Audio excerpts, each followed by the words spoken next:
नमस्कार दोस्तों, मैं लखन सर और मैं आपको ये बताने वाला हूँ कि आज हम स्टार्ट कर रहे हैं लाइट प्रकाश। तो हम चाहेंगे कि इस वीडियो के एंड तक बने रहिएगा और बिल्कुल अपने मित्रों के पास शेयर भी कर दीजिए ताकि आपका इस मित्र भी इस सेशन को देख सके। चलिए हम स्टार्ट करते हैं। आज हम स्टार्ट करते हैं आपका प्रकाश को जैसे हम कहते हैं लाइट।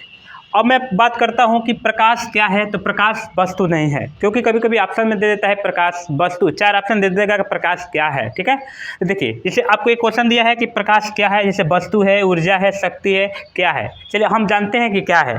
देखिए प्रकाश एक प्रकार की ऊर्जा है। प्रकाश एक प्रकार की ऊर्जा है। अब बात करूं मैं ऊर्जा की, तो ऊर्जा के मात्रक होता है जूल और इसका विमी सूत्र होता है ml²T⁻²। चलिए इसके बाद अगर मैं प्रकाश की बात करता हूं तो प्रकाश हमारी दृष्टि ज्ञान को जागृत करता है।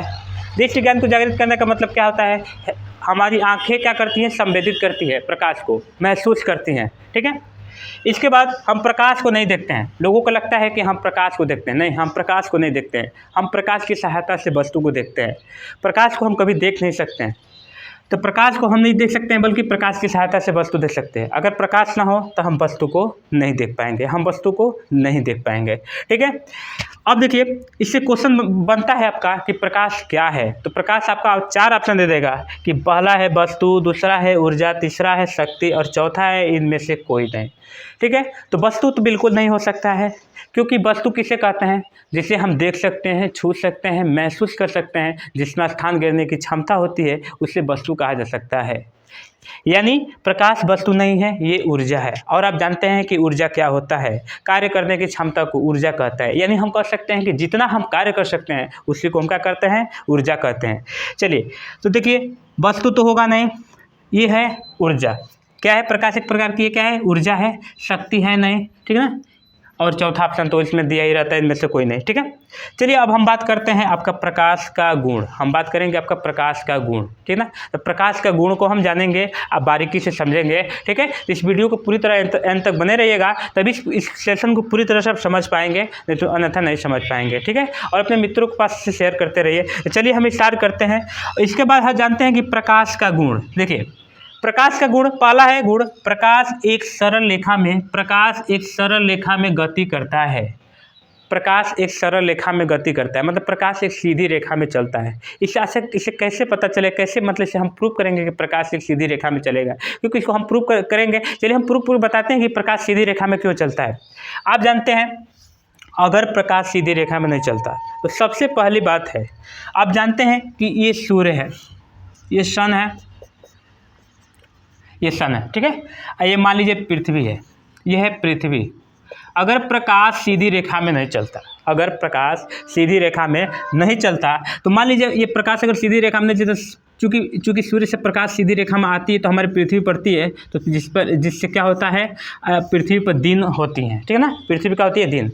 अगर मान लीजिए ये सीधी रेखा में न चलकर बल्कि ये टेढ़ी रेखा में चले, जैसे मैं आपको बता दूं, इसलिए मान लीजिए टेढ़ी रेखा में चले, प्रकाश ऐसे चलने लगे, ठीक है ना, ऐसे चलने लगे और ऐसे चलने लगे, प्रकाश एक टेढ़ी रेखा में चले तो ये घूमने लगे, तो मान लीजिए प्रकाश पृथ्वी पर पहुंच नहीं पाएगा, यानी पृथ्वी पर कभी दिन नहीं हो पाएगा। इससे यह स्पष्ट होता है कि प्रकाश एक सीधी रेखा में चलता है। अगर प्रकाश सीधी रेखा में नहीं चलता तो हम छाते का भी यूज नहीं कर पाते हैं, क्योंकि छाते पे जो प्रकाश सीधा गिरता है, क्योंकि प्रकाश मुड़ती है, प्रकाश अगर मुड़ जाए और टेढ़ी चले तो पता चला कि हम छाते भी लगाएंगे तो उसके अंदर क्या आ जाएगा, धूप आ जाएगा। जैसे मान लीजिए यहाँ पर देखते हैं, यहाँ पर आप देख रहे हैं कि जैसे मान लीजिए छाता है, जैसे मान लीजिए छाता है, ठीक है, ये छाता है, राइट, और ये आपका गर्मी वाला छाता, मान लीजिए धूप वाला, है ना, कह सकते हैं पतंजलि का छाता है।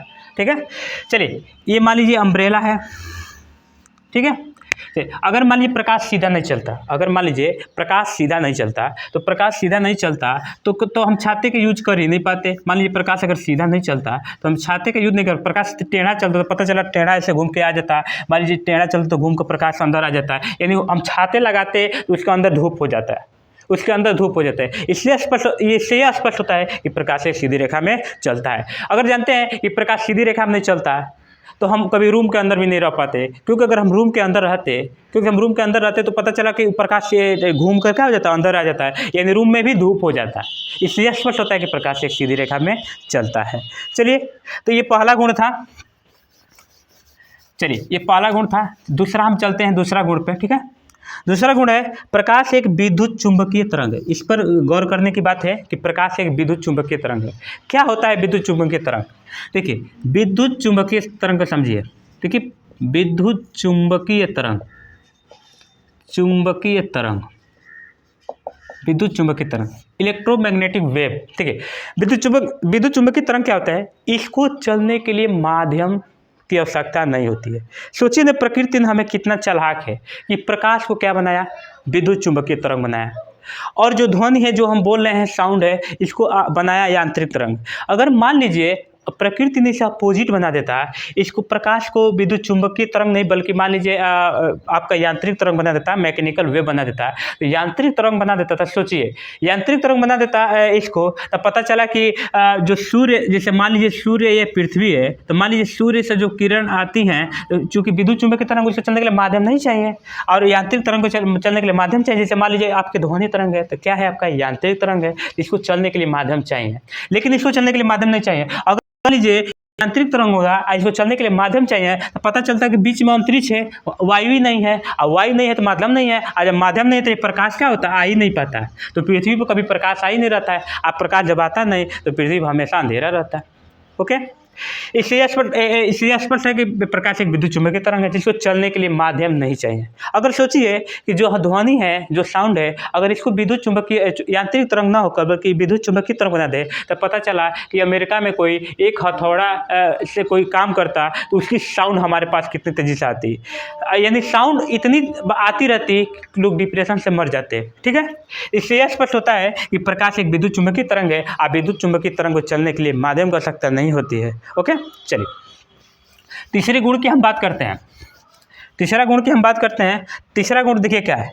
प्रकाश की चाल होता है 3 × 10 के पावर 8 मीटर पर सेकेंड, या इसको किलोमीटर में कह सकते हैं कि 3 × 10 के पावर 5 किलोमीटर पर सेकेंड, यानी 1 सेकेंड। अब चलिए इसको पूरा गौर से समझिएगा पूरी तरह से। हम आपको एक एक करके एक क्लू हमको बताते रहेंगे, बस इस वीडियो के अंत तक बने रहिएगा। छोड़ के जाएंगे इस सेशन को, आपको समझ आने वाली नहीं है। ठीक है, छोड़ के जाएंगे इस सेशन को, पूरी तरह समझ नहीं आएगी। इस वीडियो को पूरी तरह से अंत तक बने रहिए। चलिए हम बात करते हैं प्रकाश का वेग। अब जानते हैं कि प्रकाश का वेग होता है 3 × 10 के पावर 8 मीटर प्रति सेकेंड होता है वो। ठीक है, यदि इसको बात करूं, चलिए 3 के पीछे 8 शून्य लगाइए, 3 के पीछे कितना 8 शून्य लगाइए, 8 जीरो लगाइए। चलिए आपका हो जाएगा 1 2 3 4 5 6 7 8। राइट, चलिए काउंट करिए 1 2 3 4 5 6 7 8। ठीक है, चलिए 8 शून्य, ये हो गया मीटर प्रति सेकेंड। मतलब ये 1 सेकेंड में 30 करोड़ मीटर चलती है। 1 सेकेंड में 30 करोड़ मीटर चलती है। सोचिए, जब 1 सेकेंड हुआ तब 30 करोड़ मीटर चल दिए, जब 1 सेकेंड हुआ तब 30 करोड़ मीटर चलिए। सोचिए, इतना स्पीड से आज तक इस धरती पर ना कोई वाहन बना है और ना कोई चीज़ बना है। सोचिए, यही कारण है कि जब बिजली चमकती है, तो जो बिजली चमकती है उसकी लाइट इतनी तेज़ होती है कि स्पीड इतनी तेज़ होती है कि देखते हैं कि आप पृथ्वी तक आने में उसको, अब देखते हैं कि पृथ्वी तक आने में, मैं बता दूँ कि सूर्य की मैं बात करूँ, सूर्य से पृथ्वी तक प्रकाश को आने में 8 मिनट 16.6 सेकेंड लगते हैं। सोचिए, अब प्रकाश की स्पीड इतनी तेज़ है। अगर हम किलोमीटर की बात करें, प्रकाश की वेग की जो किलोमीटर की बात करें, तो ये नहीं होता है, ये 3 के पीछे 5 जीरो लगा सकते हैं, इस 3 शून्य हो गया और 2, यानी 5 शून्य लगा सकते हैं। ये हो गया किलोमीटर प्रति सेकेंड। ठीक है ना, प्रति सेकेंड का मतलब होता है ये 1 सेकेंड में 3 लाख किलोमीटर चल सकता है। सोचिए, 1 सेकेंड नहीं हुआ 3 लाख, कहाँ कहाँ चला जाएगा प्रकाश इतना स्पीड से चलता है। तो सोचिए कि जो सूर्य है, सूर्य से प्रकाश को आने में 8 मिनट और 16.6 सेकेंड का टाइम लग जाते हैं। सोचिए, इतना स्पीड से चलता है प्रकाश। अगर इतना स्पीड से कोई वस्तु चलने लगे तो वो टाइम ट्रेवल कर लेगा, समय यात्रा कर लेगा। जो ये थ्योरेटिकल प्रूफ हो चुका है, अभी मैकेनिकल बाकी है। ठीक है, तो लाइट की स्पीड इतना तेज होती है और लाइट की स्पीड से आज तक अभी कोई चीज़ वाहन बनी नहीं है जो लाइट की स्पीड से चल सके, क्योंकि इतना स्पीड से अगर चलेगी तो आप जानते हैं कि समय यात्रा कर लेंगे, यानी टाइम ट्रेवल कर लेंगे, आप चले जाएंगे 2065 में। 2065 में जाकर आप देख सकते हैं कि मोदी जी जिंदा हैं कि नहीं है। आप बचपन में भी जा सकते हैं टाइम ट्रेवल, जिस पर आप देखे होंगे, इस पर कई मूवियाँ भी बनी होंगी, कई मूवी भी आप लोग देखे होंगे। ठीक है, चलिए हम अब आगे की बात करते हैं। एक चीज़ और हम आपको बात बता दूँ, एक चीज़ और मैं आपको एक बात बता दूं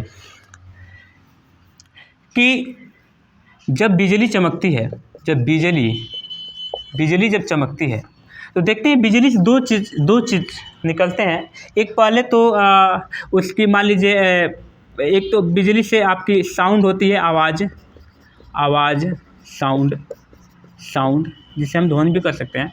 और दूसरा आपका है मान लीजिए प्रकाश, लाइट उत्पन्न होता है। ठीक है, यानी बात करें, अगर वायु की बात करें, वायु में ठीक है ना, वायु में ध्वनिक जार होते हैं 330 मीटर पर सेकेंड या 332 मीटर पर सेकेंड, कहीं देखते होंगे आप लोग, 330 मीटर पर सेकेंड। इसका होता है वायु की बात करूँ 3 × 10⁸ मीटर पर सेकेंड, यानी कह सकते हैं कि ये एक सेकेंड में 330 मीटर चलता है। ए बाबू, एक सेकेंड हुआ ये 330 मीटर चला, एक सेकेंड हुआ 330 मीटर चला, एक सेकेंड में 330 मीटर चलता है। सोचिए, अगर इसकी मैं बात करूं तो ये एक सेकेंड में 30 करोड़ मीटर, देख सकते हैं, 2 2 4 2 6 1 7 1 8, यानी 2 2 4 2 6 और 6 2 8, इसे काउंट कर सकते हैं, इकाई दहाई सैकड़ा हज़ार 10 लाख 10 लाख करोड़ 10 करोड़, यानी 30 करोड़ मीटर एक सेकंड में। जब एक सेकंड हुआ तब 30 किलोमीटर चलेगा, जब एक सेकंड हुआ 30 किलोमीटर चलेगा, इतना स्पीड चलता है। तो अच्छा, आपसे मैं एक क्वेश्चन पूछता हूँ, आप मुझे ये बताइए कि ये एक सेकंड में 330 मीटर चल रहा है और ये एक सेकंड में 30 करोड़ मीटर चल रहा है, तो बताइए कि चाल किसकी ज़्यादा है? इस स्पष्ट है कि प्रकाश की चाल ज़्यादा है। तो प्रकाश पहले आएगा कि साउंड है, यानी बिजली चमकेगी, बिजली जब चमकती है तो उससे आवाज़ भी आते हैं और प्रकाश भी आता है।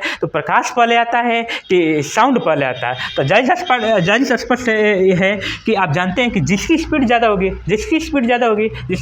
होगी वो पहले आएगा, और जिसकी स्पीड कम होगी वो बाद में आएगा। यही कारण है कि क्या होता है कि जो प्रकाश का चाल होता है, स्पीड होता है, वो क्या होता है, पहले आ जाता है। ये प्रकाश पहले आती है और जो साउंड है आपको बाद आती है। चलिए, तो ये गुण पूरी तरह समझ गए होंगे। चलिए, इसके बाद हम बात करते हैं, अगला है आपका, अगला गुण है, तो अगला आपका गुण है, आप जानते हैं कि प्रकाश का तरंग दैर्ध्य। अब बात मैं कह दूं तरंग दैर्ध्य क्या होता है, पहले समझिए, पहले तरंग दैर्ध्य, ठीक है, जिसको हम चूँकि इंग्लिश में थोड़ा सा इसका हार्ड नाम है, जैसे कह सकते हैं तरंग दैर्ध्य, इसे आपको ये लग रहा है कि मतलब क्या कैसा नाम हो गया, लेकिन इंग्लिश से बहुत खूबसूरत नाम है, वेवलेंथ।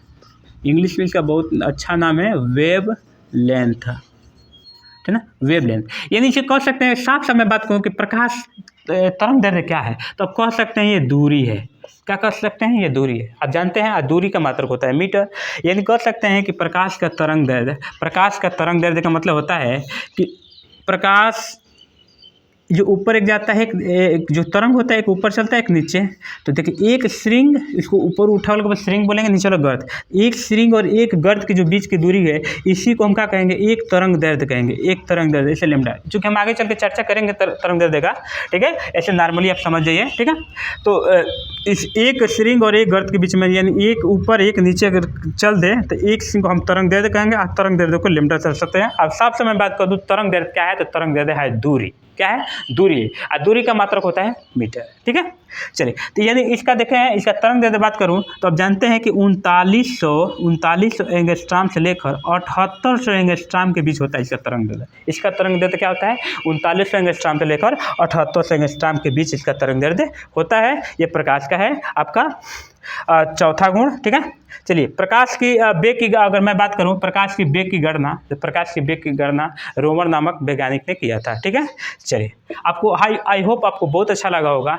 तो हम आपके इसी प्रकार हम आपको मिलेंगे नेक्स्ट वीडियो में। और आपका चैनल अगर मान लीजिए अच्छा लगा होगा तो वीडियो को लाइक कीजिए, सब्सक्राइब कीजिए और मित्रों के पास शेयर कीजिए। Thanks, that's all.